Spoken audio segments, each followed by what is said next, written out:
Okay, greetings everyone. It's 2 p.m. Eastern Time. I'd like to welcome our audience and our expert speakers. My name's Dr. Jason McSparron, and I'll be your host today on this, the 11th episode of The Green Room, produced by the Green Institute. We've got a great conversation for you today. The title of our conversation this afternoon is titled Collaboration, Not Competition, Building Multi-Stakeholder Partnerships for Sustainability. Our presentation is led by Dr. Amelia Clarke. She is an Associate Dean of Research for the Faculty of Environment and an Associate Professor in the School of Environment, Enterprise, and Development at the University of Waterloo. We are also joined by one of Dr. Clarke's PhD students, Bayo Akomolafe. We'd like to welcome them and you as well. Okay, so before we begin our discussion, I'd like to give the audience a little bit of a background on Dr. Clarke and Bayo. So let me just tell you a little bit about them, and then I'll give you an idea of how the discussion is going to proceed. Okay, so as I mentioned, Dr. Amelia Clarke is here with us today. She's the Associate Dean of Research at the Faculty of Environment at the University of Waterloo. Dr. Clarke has been working on environment and sustainability issues since 1989, including her role as the president of the Sierra Club in Canada from 2003 to 2006. She was also the first director of the University of Waterloo's Master's Program of Environment and Business degree. She is now the Associate Dean of Research in the Faculty of Environment at the university. Her main research project focuses on implementing sustainable community plans, including community climate plans. And she focuses on youth and innovation as well. She also has a long history of working on climate and sustainability action on university campuses, including co-authoring a classic publication on campus environmental management. She's a strong believer in youth-led change and on implementing the United Nations Sustainable Development Goals. Dr. Clarke approaches her research on sustainable development, sustainable business, sustainable campuses, and sustainable communities from a strategic management lens. Many of her theoretical contributions have been related to designing cross-sector partnerships, stakeholder engagement, and strategy implementation. Her most cited work is on collaborative strategic management, and her most recent work is on governance of strategies for local deep decarbonation, which is going to be part of our discussion today. Dr. Clarke holds a PhD in management strategy from McGill University, a Master of Environmental Studies from Dalhousie University. She's currently also a founding member of Nature Canada's Women for Nature. She's a member of the Green Biz Intelligence Panel.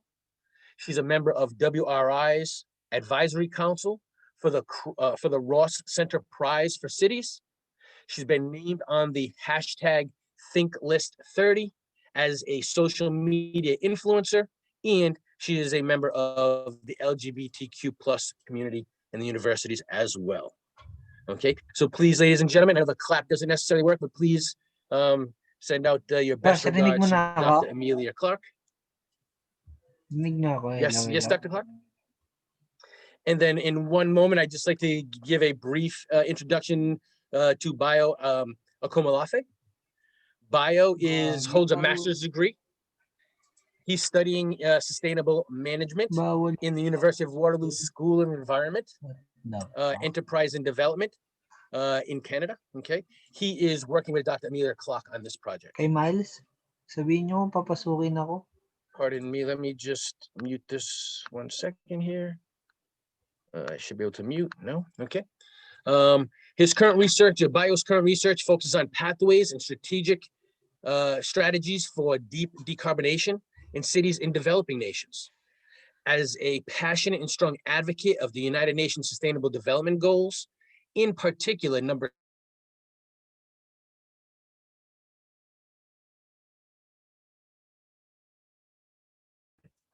I think you may be muted.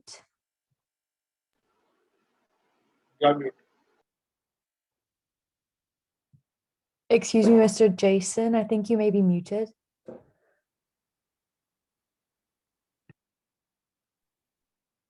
Have I been muted? this entire time?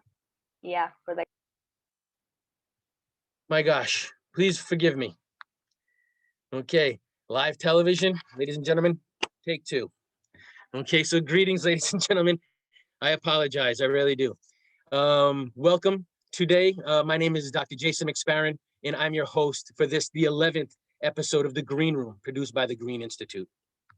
Okay, today we have a great discussion with Dr. Amelia Clarke and one of her PhD students, Bayo Akamalafe.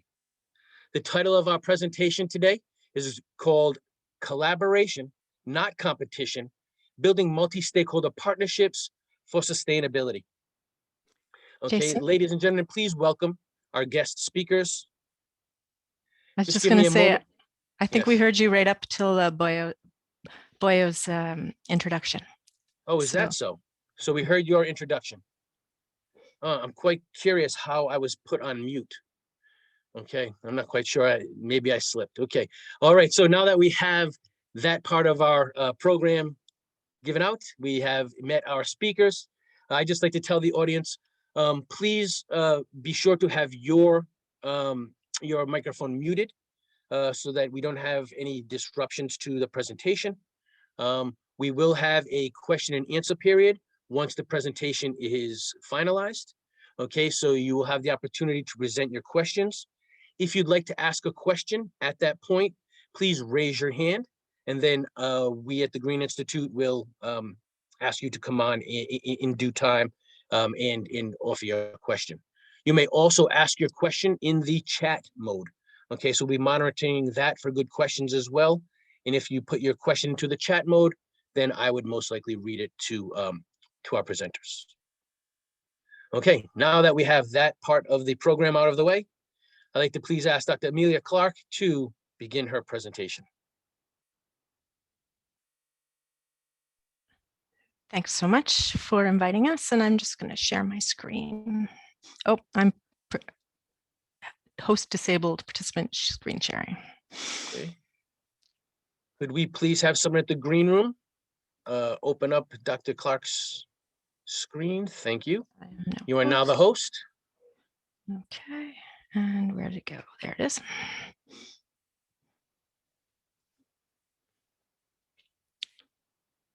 Yeah. And I assume you can see that, can you? Yes, I think we're good. Excellent. Well, thank you again for inviting us. We're thrilled to be here, and I'm actually really looking forward to this discussion this afternoon for us, this evening for some, perhaps this morning for others. I'm coming to you from Waterloo, Canada, which is where I live and work on the traditional territory of the Attawattaran, the Haudenosaunee, and the Anishinaabeg Indigenous peoples. I'm going to talk today about building multi-stakeholder partnerships for sustainability. I'll start by just introducing the research project that we've been working on really for the last 8 years, and then get into some definitions around what are sustainable community plans, what are partnerships, and some of the key terms that go with the concept of partnerships. Then I'll share some of our methods, get into some of the results that are particularly relevant to designing partnerships, and then share with you some of our newer work around climate mitigation. Then Bayo is going to share his research interests with you, and then he'll come back to me for a conclusion. So in general, our research aims to help implement 3 SDGs in particular. We're working on 11 related to sustainable cities, 13 related to climate action, and 17 related to partnerships for the goals.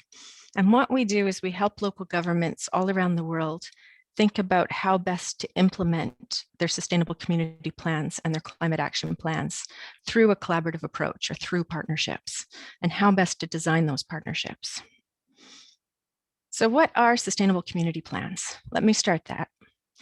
They really started to form in the 90s and were once known as local Agenda 21s. The last time there was an inventory, over 10,000 cities around the world have one of these. And really all over the world, both in developed and developing countries. They're community-wide, these sustainability plans. They're long-term in their vision. They're integrated content, so you'll see economic, social, and ecological topics all in the same strategic plan. They're bound by the local region. And when it comes to implementation, but also to the creation of the plan, there are numerous cross-sector partners. So from the public sector, from the private sector, and from civil society, who are all voluntarily involved. Now, while these plans look similar everywhere, when it came to their implementation, there was huge variance in how cities and local communities and their actors approached implementation. One of the big difference, and a key concept to understand here as I talk about partnerships, is the difference between participation and partnership. So in a participation approach, essentially it's related to stakeholder engagement, where you're consulting your citizens or other organizations, and ultimately your organization still makes all the decisions, and then you're responsible for implementation. But with a partnership approach, it's different. In this case, there's more than one organization involved, and you share decision-making. You have a collective vision together, and then for the implementation, each of the organizations is responsible for some of the implementation. So there's a fundamental difference between a participation approach and a partnership approach. And I study the partnership approach. So let me just explain the concept of partnerships first, because there are many different forms of partnerships. Probably you might have heard of public-private partnerships, or PPPs. This is one particular form of partnership. There are also joint ventures and alliances, joint projects, cross-sector social partnerships, large cross-sector partnerships, which are one of the things I study, and multi-stakeholder initiatives. And in essence, all of these are collaborative approaches or partnership approaches that can be used in implementation, and generally you're using a combination of them. The ones near the top of the list are more contractual and tend to have only a couple of partners, where the ones near the bottom of the list are more voluntary and can have up to 1,000 partners. So really different models of how you would design these partnerships. Now, when it comes to the strategy process, your first step is going to be form the partnership. Then you'll create some kind of collaborative strategic plan together, create your common vision, and then you'll implement. And implementation can be done collectively through partnership actions, or can be done by individual partners. And then ultimately you'll reach your outcomes. So we've particularly studied the implementation and the outcomes to see how is that designed for these partnerships. And what we found is that there are 5 key features that should be involved in the design of any large partnership. So there needs to be some kind of oversight entity that's monitoring the progress, some kind of secretariat that goes with that. There needs to be a communication system, a monitoring and reporting system, a mechanism to engage new partners over time, and also the partners themselves need to be involved in implementing. So our methods, we partnered with a global NGO called ICLEI, Local Governments for Sustainability, and with them designed a survey instrument, which they sent out to their membership all over the world, inviting them to fill out a long survey about their sustainability plans and their engagement of partners, and then their outcomes. So our response rate was we had 111 local authorities participate from all over the world, mostly North America, but also from Africa, Asia, Australia, Europe, and South America. After the survey, we took a deeper dive into 3 cases in particular, all which are very large partnerships. So we looked closely at Barcelona Plus Sustainable, which is in Spain, which has more than 1,000 partners, the Gwangju Council for Sustainable Development in South Korea, and Sustainable Montreal in Canada. So with these ones, we actually surveyed their partners, not just the partnerships, to understand why is it that partners would get involved in these, what do they get out of it? So I'm just going to share a few of the results here. This is actually one of my favorite slides. It tells us what topics are in a sustainable community plan. So what you can see here, that the dotted line means 50% or more answered yes to this. So more than half of the plans have your typical environmental sustainability topics, such as waste, energy, water, climate change, land use, transportation, air, and ecological diversity. That said, some of the others have your social sustainability topics and even economic sustainability topics embedded in their same sustainability plan. What might strike you right away is how similar these topics are to the global Sustainable Development Goals. And if you map them, there's almost an exact mapping. If you think about what do we need to achieve globally from a sustainable development perspective, and what actually is happening locally that matters for sustainability. So you still have water and land use and climate change and all of these topics with a local component as well. And so what we've learned from this is really these sustainable community plans are a wonderful way of localizing the SDGs and bringing those topics all down to local scale and what can be achieved at the local scale. So I'm not just talking about SDG 11 here. What I'm saying is that the majority of the global goals have a local component to them. So in that same survey, we asked, how many partners do you have? And the largest number, the most frequent, was small, which means 1 to 10 partners. Then next, in the 11 to 50 partners range, there was 23%. And then in the 50 plus partners range, 17.5%. And I get most excited about these 50 plus because there's so much potential for collective action when you have that number of partners all helping move forward the same common vision for their local region. So we looked at the relationship between the structures and the outcomes. And I'll just show you a couple of results here from climate change in particular. What we found is in relation to progress on the climate goals, there were 3 things in particular in the structural design that were significant, statistically significant for achieving progress on those goals. In other words, if there was more of this, you're going to see more progress. So oversight by local government was very important. The reporting and communication by local government was important, and community-wide actions, which means not just the local government implementing, but all of the partners helping implement the strategy was key for achieving those.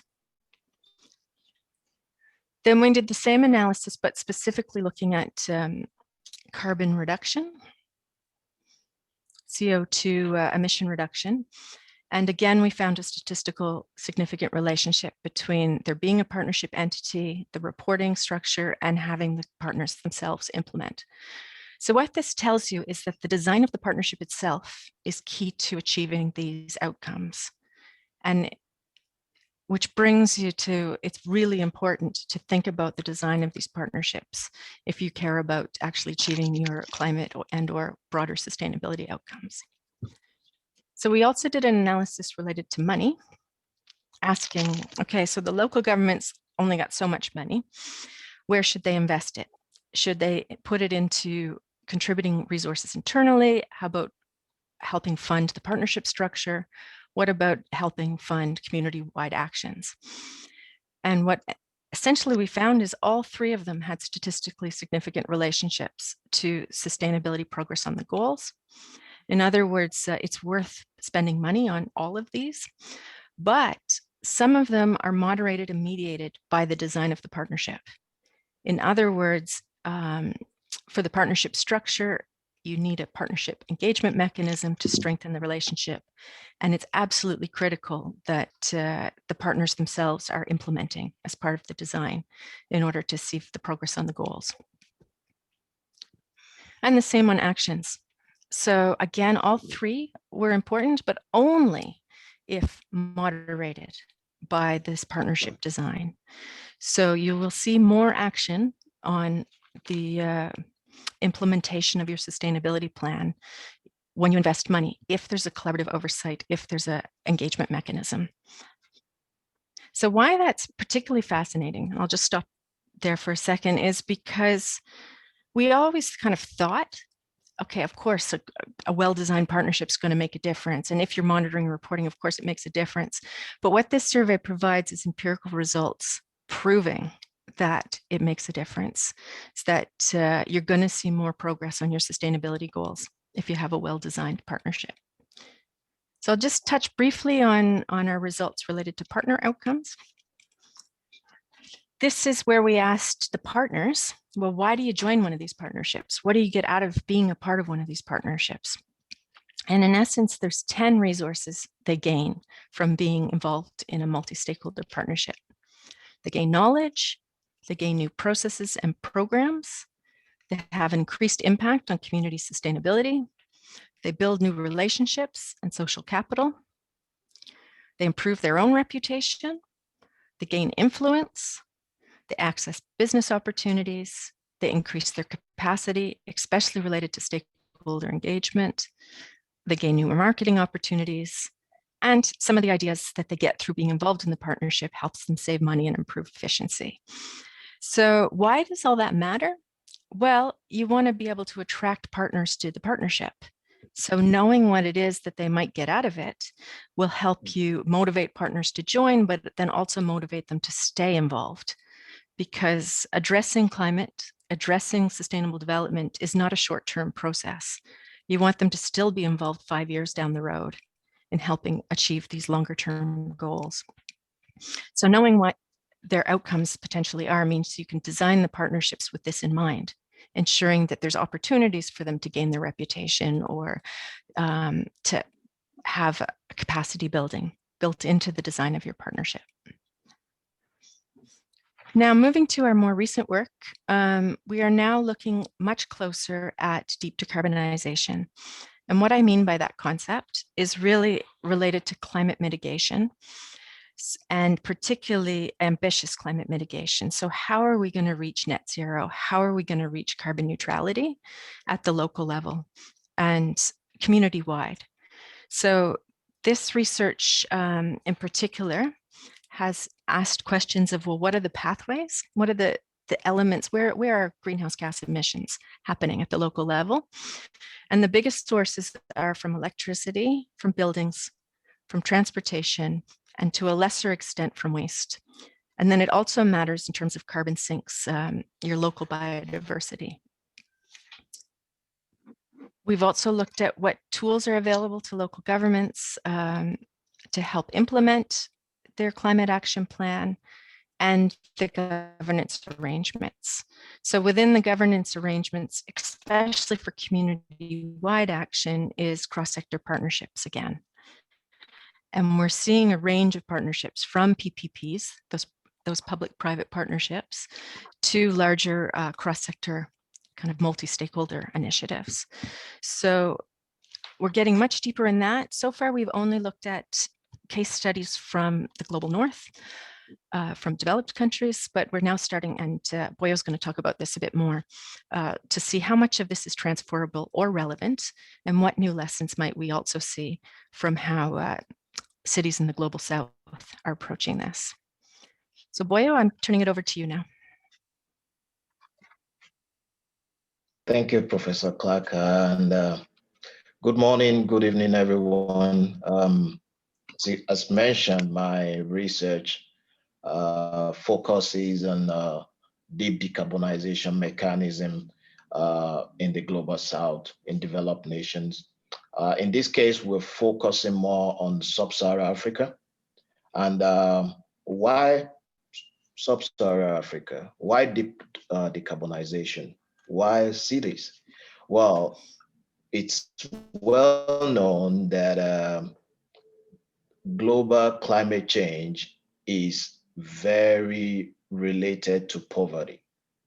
And we know that Africa in general, there are about 700 million people globally that are still in poverty, that we need to pull out of poverty and not get them more into poverty.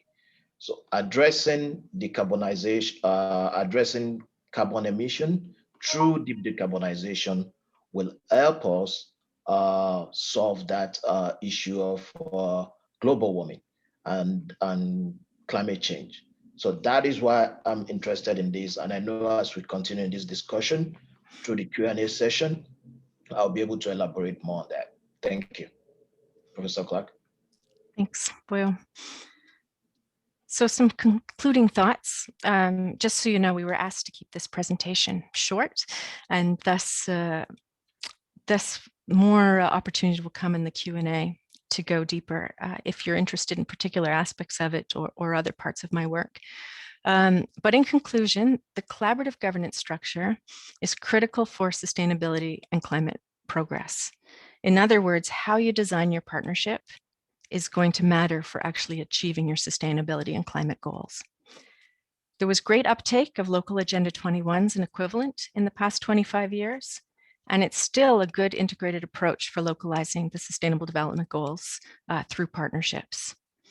And I'll also say, now that we're getting much deeper into the net zero work, it's providing a really good way to have a target and then to use that to provide direction to how you design your sustainable development strategy and the pathways needed. But partnerships are also key to climate action as well. So I'll end there. If you're interested in our research, we do have a website and you can find out more there, and my contact information is there, more information about BIO there as well. So thank you. Fantastic work. Thank you two very much. Thank you very, very much. Okay, I'd like to begin now with the question and answer period. Okay, again, ladies and gentlemen in the audience, if you're interested in asking a question, please raise your hand or type your question into the chat box, and then we will call on you, unmute your screen so that you can ask your question. Or if you prefer, if it's in the chat box, I can always ask. But as I was listening to the presentation, one thing came to mind that jumped out on me. Actually, there were a lot of very interesting details. This is really fantastic research. It can have a big impact on sustainable development, progress, and the actualization of the SDGs going forward. So it's really great work. I want to commend the two of you. But one thing that I thought about really quickly is you mentioned, Dr. Clarke, that you have some of these multi-stakeholder group projects are either voluntarily put together or they are contract based. And I was wondering if in your conclusions, in your findings, did you find that one or the other is more successful, or was that something that you weren't necessarily looking at? So what we're finding is that at the local scale, they're all relevant. Mm-hmm. And so then it's a question for what? So generally, organizations get involved with a partnership approach because they want to tackle something that's outside their jurisdiction, or they don't have the resources to do it. And so that drives them to want to partner with someone else. So if the main resource you're missing is capital, you don't have the money to do an infrastructure project, for example, then a PPP might be the right approach. On the other hand, if you're missing kind of collective action by many actors simultaneously, and you want to move forward on a lot of aspects because these are very complicated problems, then a multi-stakeholder kind of cross-sector partnership will enable you to engage many actors from local universities to local businesses to civil society to all collectively work towards the same vision. So each one has a purpose. And what we're seeing in the climate space is now there's a lot of sector approaches. So they're starting to develop partnerships very specific on transportation, for example. And then another one over here on electricity. So again, it depends on what you're missing, right? How much do you control the local utilities, or it's another company? How much needs to be done through partnership, right, or how much you can do yourself? Yes, interesting. I asked that question because in some of my research, I've looked at voluntary governance mechanisms in the mining sector. And again, in the literature, there's a lot of talk about the effectiveness or sometimes lack thereof on those. So I was just kind of wondering about your perspective on the sustainability front. Oh, I'm glad you brought up mining. So Yes. This is a perfect example of a participation approach versus a partnership approach, right? And if you're doing stakeholder engagement, but you completely control all the decisions and you're going to completely implement all the decisions, then that's not collaborative, right? Where if it's a partnership approach where you let the community have a big say in what's happening here, then you're starting to get into a more partnership approach. Right. I appreciate that distinction. I think that's a major distinction that really needs to be highlighted, because so often you see these PPPs, these public-private partnerships, et cetera, or you see these, governance initiatives that are supposed to be multi-stakeholder, yet while the civil society may be invited, their voices aren't always, they're not always heard. So, yeah, thank you very much. Okay, we are starting to pile up with a few questions, which is really great. Here is, well, several questions. We have a question from Namarata de Kamanaka, and this person is asking, what is the role of academic institutions in these such partnerships? Excellent question. I've seen them play many roles. So from initiating sometimes a community-wide sustainability partnership, Mhm. and then pulling in the other actors and helping bring that common vision, to playing more of a support role in terms of research, or if it's initiated by someone else, typically universities will take on implementation in relation to their own operations, because you have a large campus that already has impact just through its own operations. So by addressing its efforts internally, whether that's with the land or the buildings or their fleet, if they have cars or vehicles, with the food they offer on campus, there's a role there. And then there's a role, of course, through their teaching and their research and their service. So it depends on who the lead is on a cross-sector partnership, but academic institutions are always involved as one of the partners in a community sustainability partnership. Fantastic, great. Okay, let's see. So let me ask Dr. Clarke again, why have you decided to focus your research on multi-stakeholder partnerships? So before we get too much further into the milieu of your work, why is it that you focus on these sort of partnerships? And then a follow-up, what is it about this political arrangement that makes it suitable for addressing these global issues, environmental issues, sustainability issues, et cetera? Please speak to some of the more prominent debates and issues in developments in the field of sustainable environment studies. Super. So how did I come to study this? Well, as you probably heard from my introduction, I've been thinking about environment and sustainability topics for a really long time, since 1989. And therefore, I have watched as essentially things have gotten worse in many ways. There are places where it's gotten better. And what I saw is some really good policies being created, some really good plans being created at all different scales. So by local governments, but also at the UN level. But where it fell down was always in the implementation. And that brought me to a real interest in strategy implementation, which is why I chose to focus my PhD there. But then when we think about whether it's sustainability or climate or any number of these complex issues, they're too complicated for any one organization to deal with it alone. And so that brought me into thinking about, well, what we need is partnerships and collaborative approaches to address these complex topics. But the design of the partnership is key. And that's, as a strategy scholar, kind of structure in the implementation is key to succeeding in achieving your strategy goals. So that's a kind of a long answer to tell you I got there because I care, and I figured this is the place I could have the most impact on practice.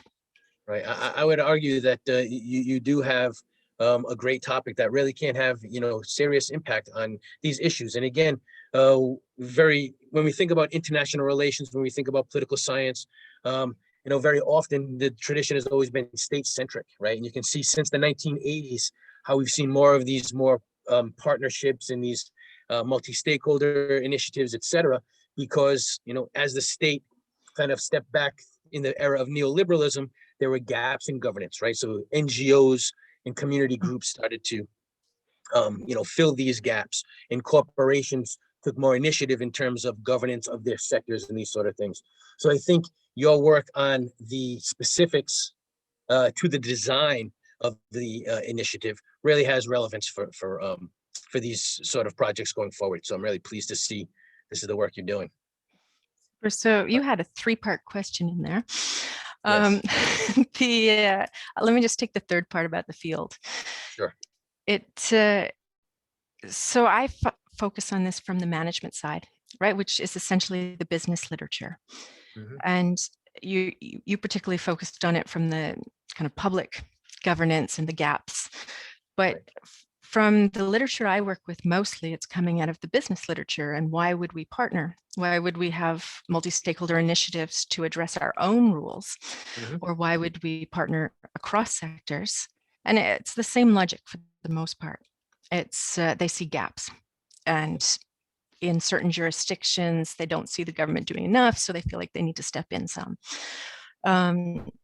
But with these larger partnerships, they're engaging because of that whole list I gave you, but also because they care about seeing progress on various sustainable development elements. So the research in this space, though, I mostly focus on structure and design, but I definitely have some colleagues who are focused on questions of power, right? Who has power in the partnership? Who has legitimacy? Where is the equity here? Whose voice gets heard? So while that's not my research, it's core research that's happening in the partnership space. Okay. Great. Thank you very much. Hmm. We have another question here coming from Varsha Nitish. And this person asks, when it comes to civil society and government partnerships, how do we tackle the issue of incoherence between the wants of the local communities and the government? This might go to the structure of these initiatives, right? An example that they mentioned, examples of this could be a development project that might lead to displacement of local communities, or projects that could lead to the loss of traditional sources of livelihood. So they might be talking about negotiation methodologies or something like that. What do you think? So not all partnerships are designed well. Let me just start there. And they don't necessarily have all the local actors involved in creating the shared vision. So it sounds like the example you're giving is a story where the government and perhaps business came up with a plan where they didn't necessarily engage the local other actors, the civil society.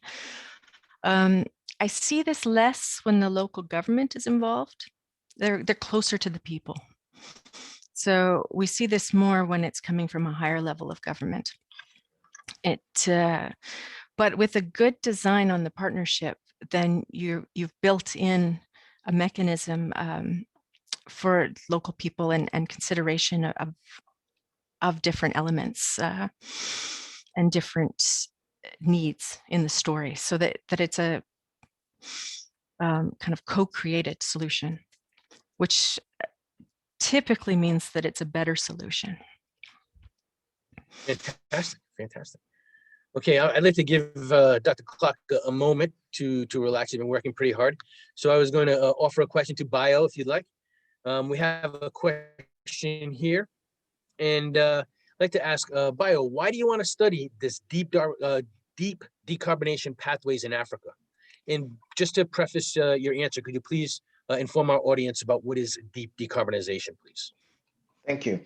So deep decarbonization is, simply put, is reducing carbon emission to the barest minimum. Is that going to happen in the next 5 years? No.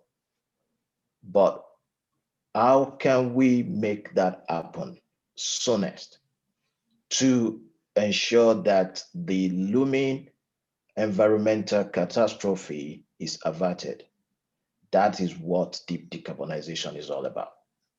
We are looking at economic ways, technological ways, and political or policy strategies to make sure that happen very soon.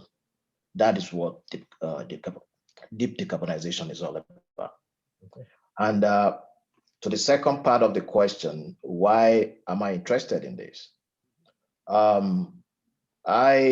am interested in this because of a little bit of my background, a little bit of my work experience, and a little bit of my passion to ensure that we pull people out of poverty, because again, and this might sound strange to people, But climate change is seen as the major hurdle to cross to lift people out of poverty, especially in developing nations. And why is that so? Take, for example, in Africa, in sub-Saharan Africa, millions and millions of people depend on small-scale agricultural product to survive. Mhm. Where are they gonna go when all those climate change start affecting their products? Sure. We all know infrastructural development in developing nations is not as great as as developed nations. There's a lot of urban fragility in developing nations. And mostly that is caused by carbon emissions because of lack of strategies for sustainable development. And that is why we're looking into all this. We're looking at into policies. We're looking at the technological approaches, transportation, electricity, and so on and so forth, to see how we can reduce, how we can support and cities and government in implementing the needed policies to reduce emission. That is why I'm interested in this, and that's the goal of this research at this point. Okay, fantastic. Thank you very much for that. Thank you. I'm going to kind of synthesize a few questions that I see, and I'm going to start with bio, and then perhaps Dr. Clarke can fill in. But people are asking questions about the challenges that these partnerships face, and the challenges in different contexts. Some people are mentioning India, other people are mentioning sub-Saharan Africa, etc. So bio, it's very interesting to see the discussion in Africa that there's a real priority to supply people with electricity and reliable electricity across the continent. And as you know, there's a lot of nascent oil and natural gas sectors opening up, in particular in East Africa, but really across the country. And in one of the debates in the literature is talking about these stranded assets. As we are trying to find these decarbonized pathways in the renewable energies, a lot of these countries may lose revenues, these stranded assets, leaving oil, natural gas, etc., in the ground. Beside that, or if you wanted to speak to that, please, could you tell us a little bit about the challenges that African stakeholders have to achieving this decarbonized economy? Thank you. I agree with you when you look at nations like Nigeria and now maybe Angola, Ghana now, they are mono economic countries. They depend mostly on oil for their GDP, for revenue. However, in the last 10 years, when you look at places like in the US, renewable energy sector have created over, I don't have the numbers on top of my head, but thousands and thousands and tons of jobs. Sure.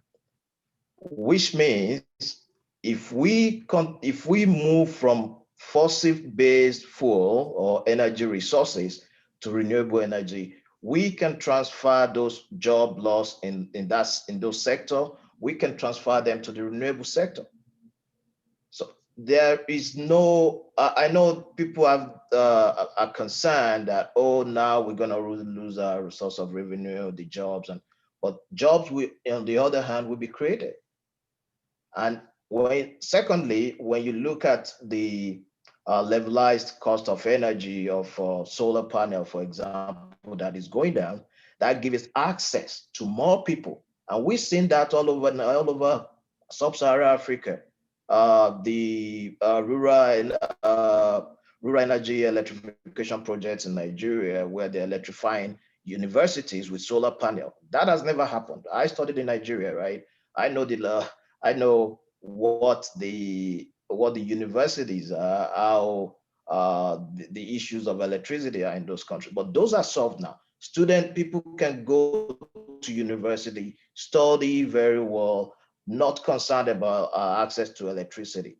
So yes, we might take off the oil revenue, but this process of decarbonization, moving to renewable energy, is going to create new source of revenue to the people, which will be safer for the people, which will be more, which will also be safer to the environment.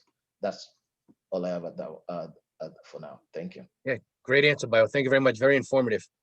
And then over to Dr. Clarke, if you don't mind, I'm just going to read this. This is from Dr. Georgina Arafeta, and she's asking you, Professor Clarke, please share with us some of the challenges that you have faced in the beginning stages while trying to launch private partnerships approaches toward climate change mitigation and the SDGs attainment, aside from funding issues.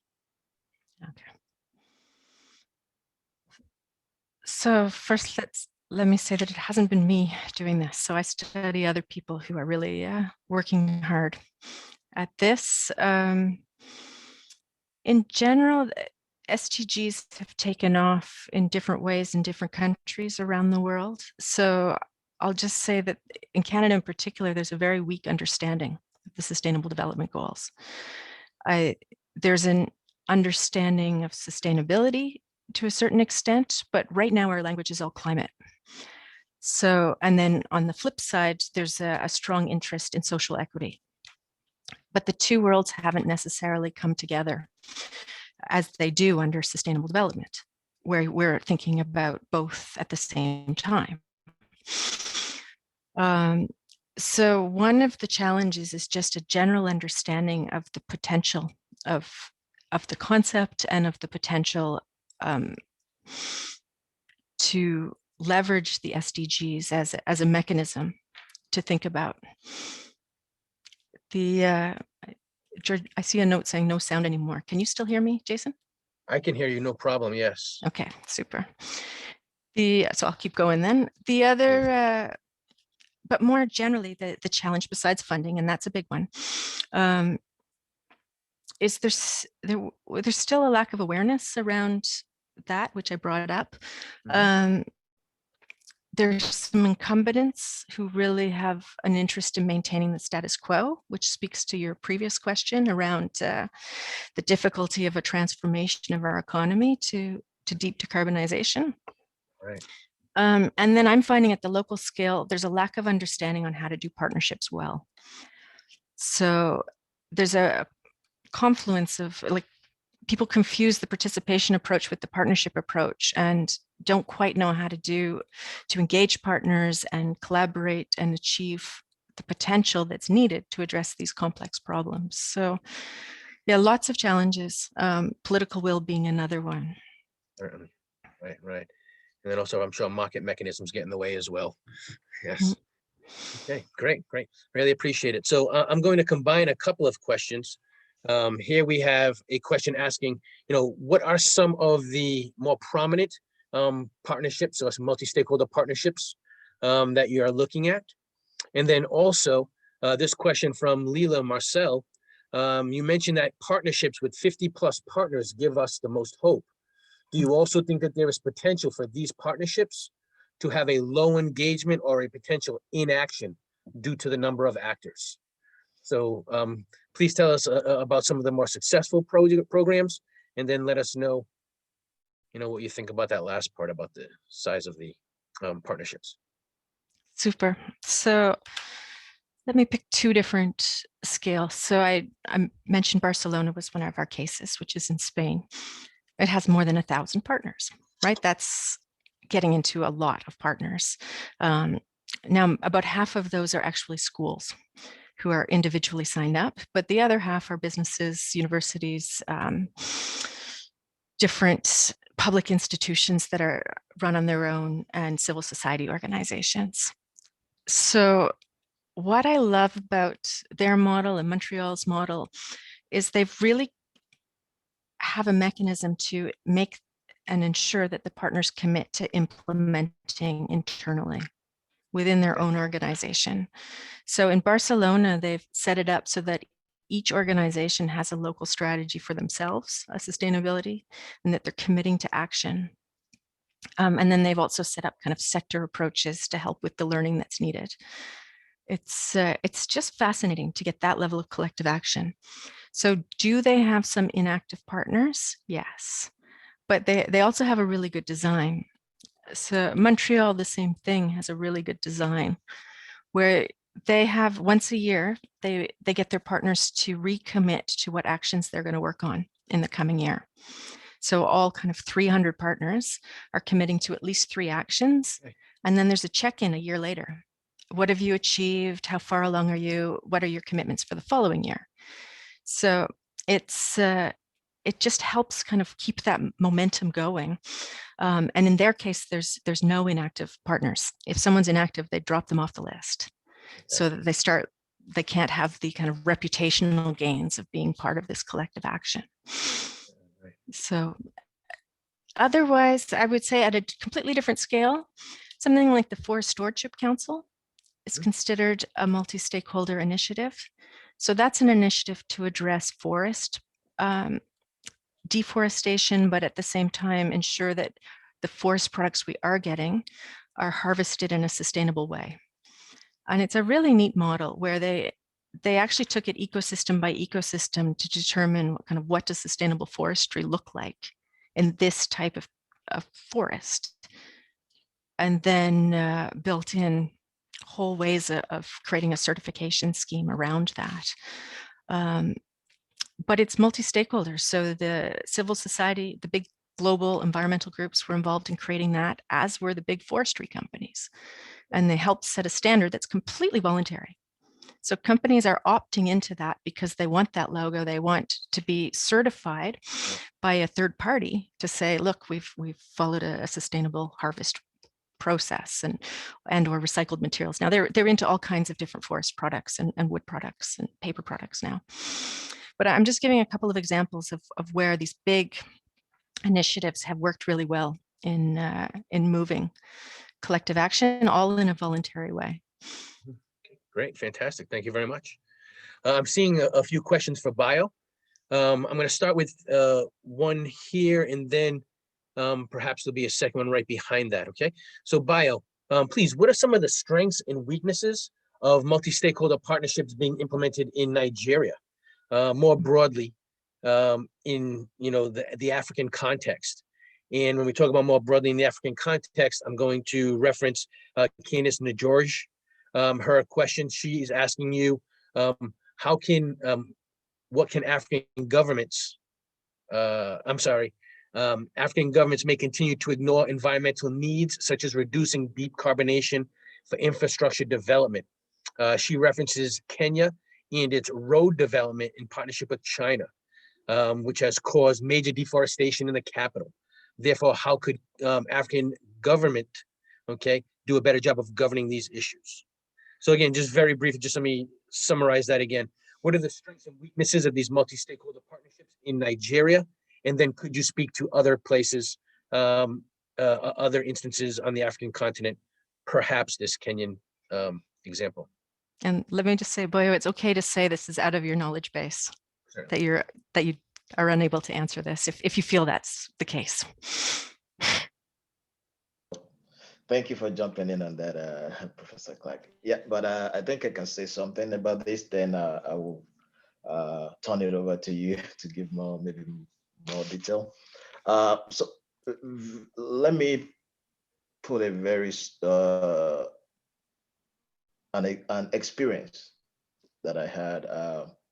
I worked a couple of years in the power generation industry. I worked all over a lot of sub-Saharan African countries.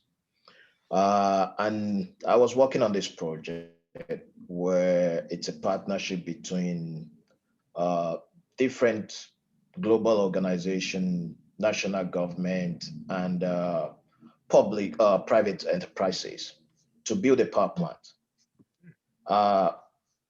This is a gas-fired power plant, which is situated close to location of gas infrastructure. Now that's a partnership. Let's build a power plant. so that we can get electricity to the hospitals, schools, and so on and so forth.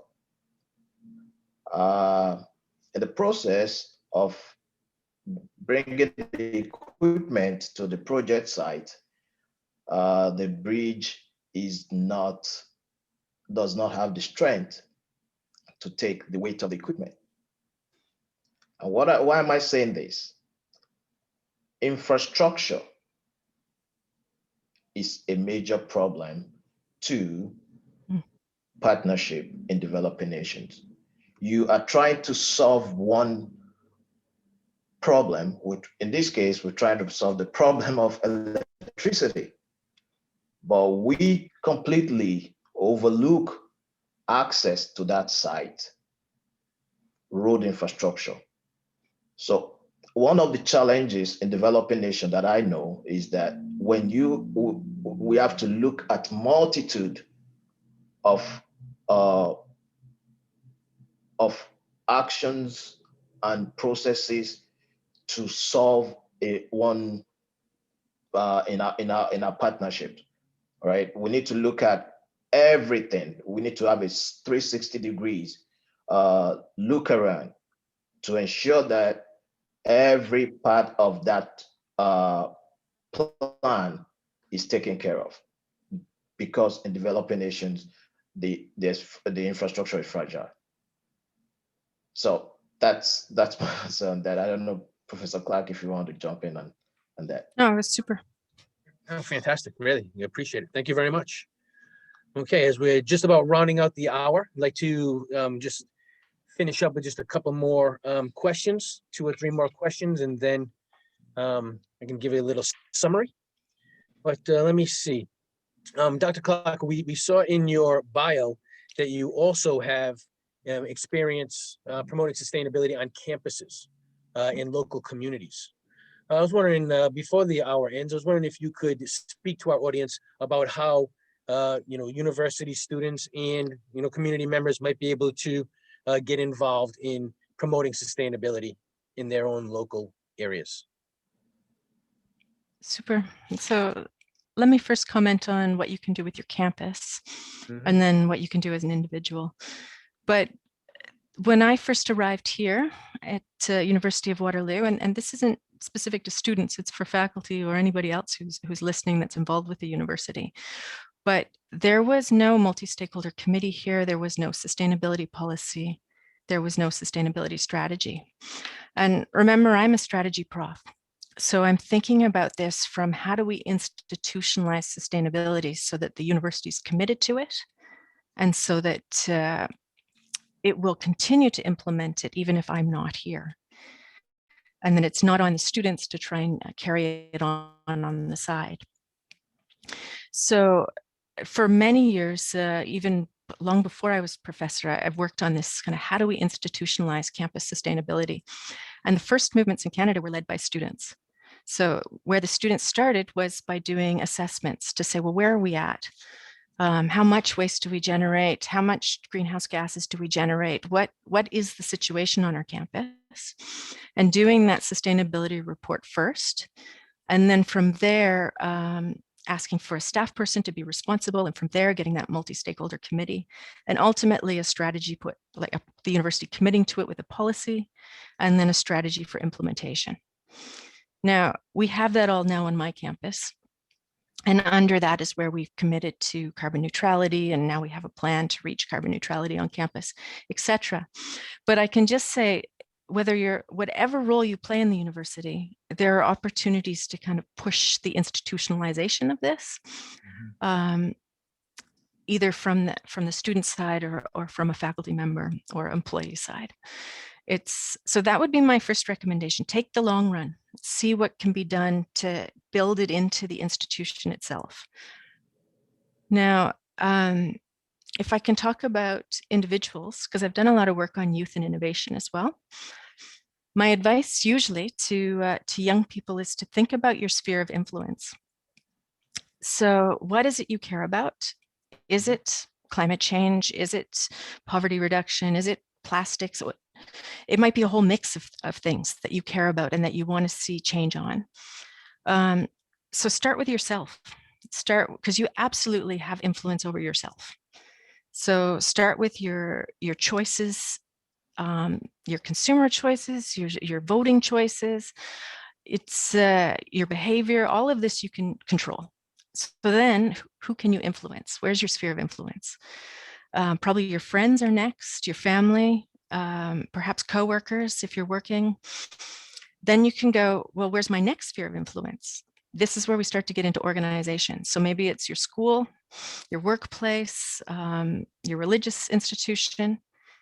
And then from there, if you're really wanting to create change in the system, you can take it to your sector, your community, and then really to government policy.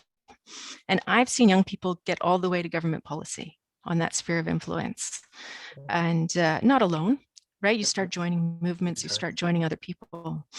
But really, I say start with where you are, start with yourself. Fantastic. Great. I appreciate it. Okay, so we are just reaching the 3 o'clock hour. We have one new message. Let me just see what we've got here. Okay, that's just a thank you. Yes, I'd just like to have a quick summary. Again, ladies and gentlemen, thank you very much for being here today.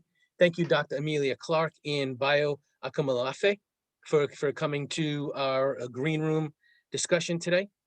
Today, we talked about multi-stakeholder partnerships, at different levels, looking at how they interact between the global issues and local development and implementation.